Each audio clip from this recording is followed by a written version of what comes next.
ایران پر اسرائیلی اور امریکی حملوں میں مزید تیزی آ گئی ہے۔ اہم حکومتی اور عسکری مراکز کو ہدف بنایا گیا ہے۔ صدارتی بیوروکریسی پر بھی حملہ کیا گیا ہے۔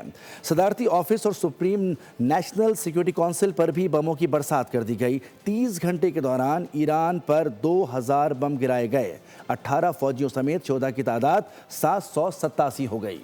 اسرائیل اور امریکہ کی کھلی جارحیت جاری، ایران پر حملوں میں مزید شدت آ گئی۔ تازہ کارروائیوں میں رہائشی علاقوں پر بھی شدید بمباری۔ صہیونی فوج نے اصفہان، بوشہر، شیراز سمیت 153 ایرانی شہروں کو نشانہ بنایا۔ 500 سے زائد مقامات پر 1000 سے زائد حملے کیے۔ 14 کی مجموعی تعداد 780 سے بھی تجاوز کر گئی۔ 2 کارروائیوں میں 18 ایرانی فوجی جاں بحق ہوئے۔ 13 اہلکار اصفہان اور شیراز جبکہ 5 بوشہر میں مارے گئے۔ پاک اسرائیلی فورسز نے ہمدان میں رہائشی علاقوں پر بھی بارود برسا دیا۔ حملے میں 5 افراد لقمہ اجل بن گئے۔ اسرائیلی فوج کا ایران کے صدارتی آفس کو نشانہ بنانے کا دعویٰ، کہا کہ ہماری ایئر فورس نے ایران کے صدارتی بیورو اور ایک سینئر ایرانی کمانڈر کو نشانہ بنایا۔ ایرانی قیادت کے مرکزی کمپاؤنڈ پر متعدد بم برسائے۔ لیڈرشپ کمپلیکس پر 100 طیاروں سے حملہ کیا گیا۔ 250 بم گرائے گئے۔ تہران میں ایک عسکری ٹریننگ سینٹر کو بھی نشانہ بنایا گیا ہے۔